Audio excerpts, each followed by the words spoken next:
this is BBC News. The latest headline, our top story. All eyes in the UK on a key parliamentary by-election battle. We have got the latest. This is the scene live there at the count in Huddersfield.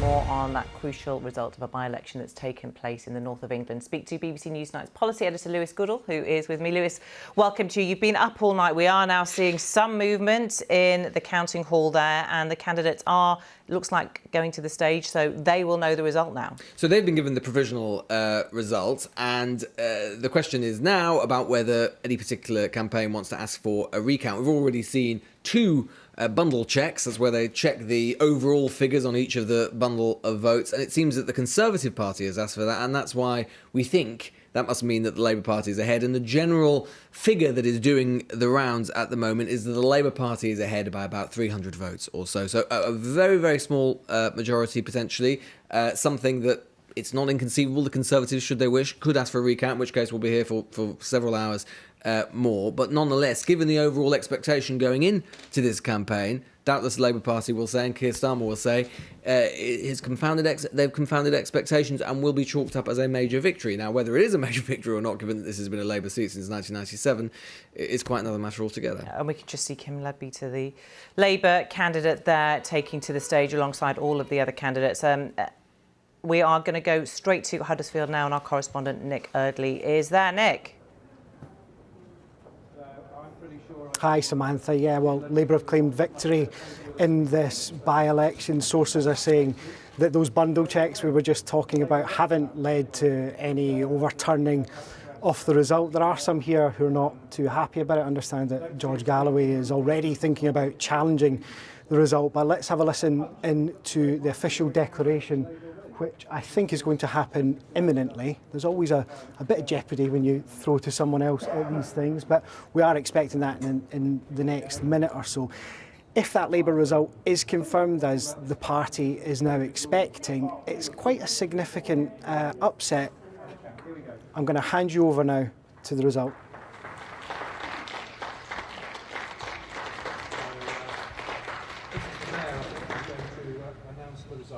So here we go, after much drama, here's the result.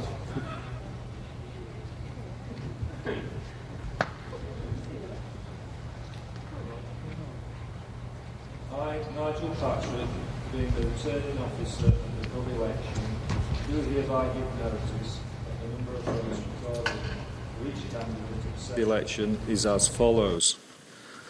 Bickerdike Paul, Christian People's Alliance, 102. Davis Michael Francis, commonly known as Davis Mike, Alliance for Green Socialism, 104. Franson Jada, Independent, 50. Galloway George, Workers' Party, 8,264.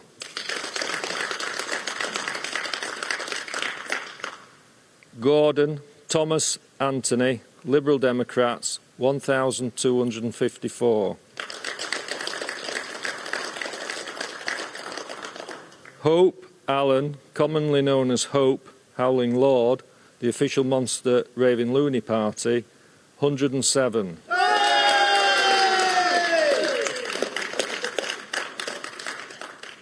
Laird Susan, Heritage Party, 33.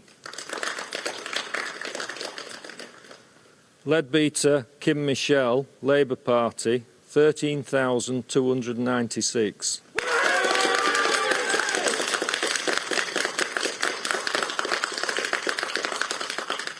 Mukovich Teresi, commonly known as Hurst Teresi, English Democrats, putting England first, 207. Purser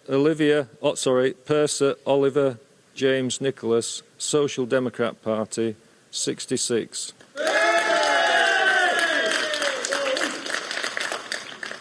Robinson Corey James, Yorkshire Party, 816.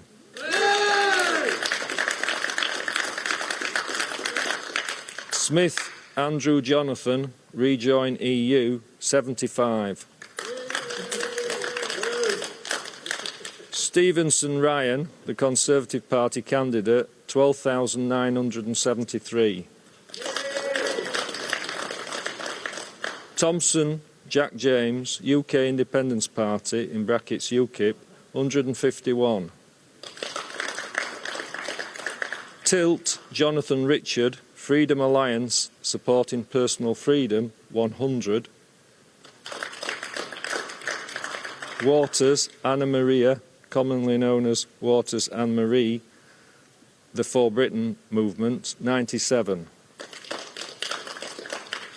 The number of ballot papers rejected was as follows. A. Want of an official mark, 0. B. Voting for more candidates than voter was entitled to, 30. C. Writing or mark by which voter could be identified, 1. And D. Being unmarked or wholly void for uncertainty, 52.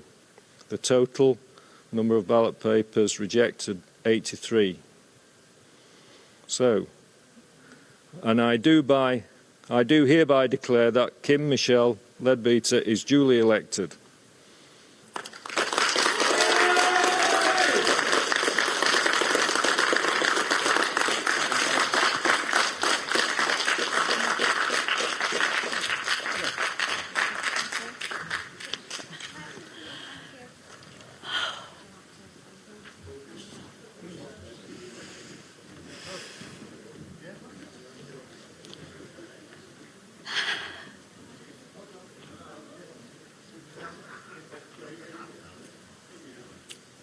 Am I okay to speak? Is it okay? Okay, I'm not going to speak for too long because I think we're all pretty tired. I know I am. It's been a gruelling few weeks, but I want to say a few thank yous. I want to say a massive thank you to Jackie Gedman, the returning officer, and her team for organising this evening, and all the staff that have been involved in doing the count tonight. I want to say a huge thank you to the police, who sadly I have needed more than ever over the last few weeks. And I want to say a huge thank you to the whole Labour Party team for the hours and the time and their commitment they've put in to supporting me and helping me to get to this fantastic result this evening. Well done for keeping up, everybody. There's way too many people to mention by name, but I do want to refer to my family and my friends, who, without them, I could have not got through the last 5 years, never mind the last 5 weeks. My amazing parents and my wonderful partner. And I want to give a special shout out to my niece and nephew, who I cannot wait to hug as soon as I see them. The focus now is catching up on a bit of sleep, maybe having a few glasses of fizz, and then there's lots to do. And I think the campaign has highlighted that there's lots to do. But I'm going to crack on with it, and I will do my very best to represent the whole of Batley and Spen as their new MP. I'm absolutely delighted that the people of Batley and Spen have rejected division and they've voted for hope. Thank you very much, everybody. Thank you. Kim Leadbeater, the new Labour MP for Batley and Spen, winning the seat by a majority of 323, giving thanks to her family and friends and referencing her niece and nephew, the children of her sister Jo Cox, who was the former MP and murdered there. She is now taking that seat, and we have Nick Eardley, who is there in the count in Huddersfield. Nick, a very, very close for Labour, but they have won. Yeah, just around 300 votes in it, Samantha, but a significant result because the Labour Party had been really worried here that it was going to lose this seat to the Conservatives, that it had lost thousands of votes to George Galloway, who was standing here.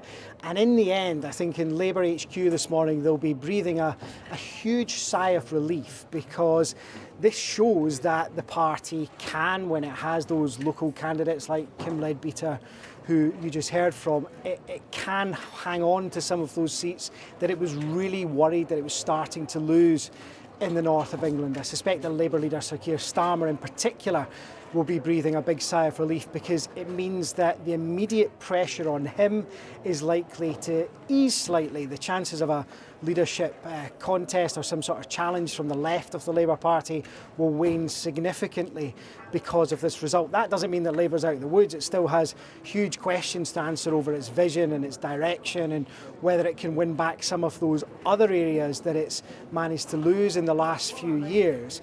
But this had been, many thought, a seat that the Conservatives would win. The candidate, Ryan Stevenson, hasn't been particularly prominent in this campaign, but the expectation had been in many in Westminster that the Conservatives would manage to win this seat because of the split in the vote between Labour and George Galloway. In the end, Labour have come through by the narrowest of margins. OK.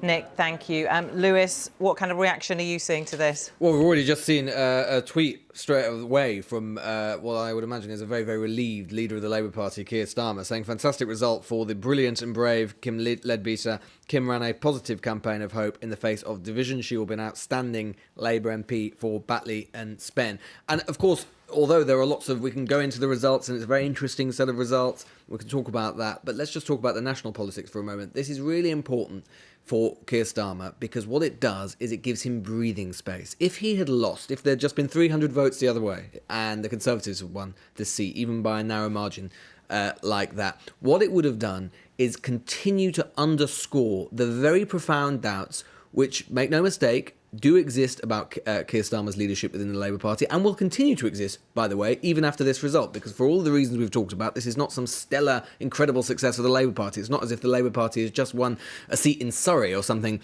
like that, was making tremendous advances against the Conservative Party. But what it does, as I say, is it gives him time, it gives him breathing space. It means there definitely won't be a leadership challenge. There probably wouldn't have been one anyway, but there won't even be as many murmurs about a leadership challenge like some of the briefing that we saw in the Times earlier this week, and it will allow him to get to the summer, think about what he's going to do, allow him to get to the party conference in late September, early October, and start to make his pitch not only to the Labour Party but to the country in a way that he will say he has wanted to do, but he has been prevented from so doing by the pandemic. It gives him time, it gives him breathing space.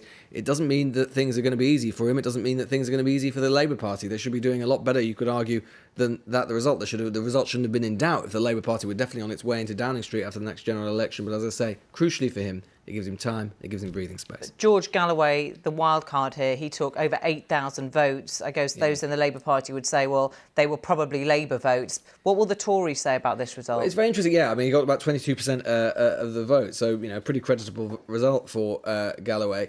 The Conservatives will say that, look, you know, they've been in office for 11 years. This hasn't been a Conservative seat since 1997. There shouldn't really be a question of them winning it. They do very well in Hartlepool. They've run Labour a very, very close second, etc., etc. Nonetheless, I think obviously there will be disappointment among the Conservative Party. A lot of Conservative MPs thought they were going to win it. I think Downing Street, they put out, Boris Johnson put out a tweet yesterday with a picture of himself and the Conservative candidate saying that a vote for Ryan Stevenson, the Conservative candidate, was a vote for investment in Batley and Spen and so on. His critics would say it sounded a little bit like an election bribe or something that was effectively saying to the voters, saying, you know, the Conservatives have been criticised for that in recent weeks and months, effectively saying that a vote for Conservatives is a vote for investment in particular areas. But leaving that aside, the fact of the matter is, as well, of course, is that I think something that is particularly interesting about this result is that the Conservatives and many people assume that George Galloway's presence would instinctively help the Conservative Party and be a problem for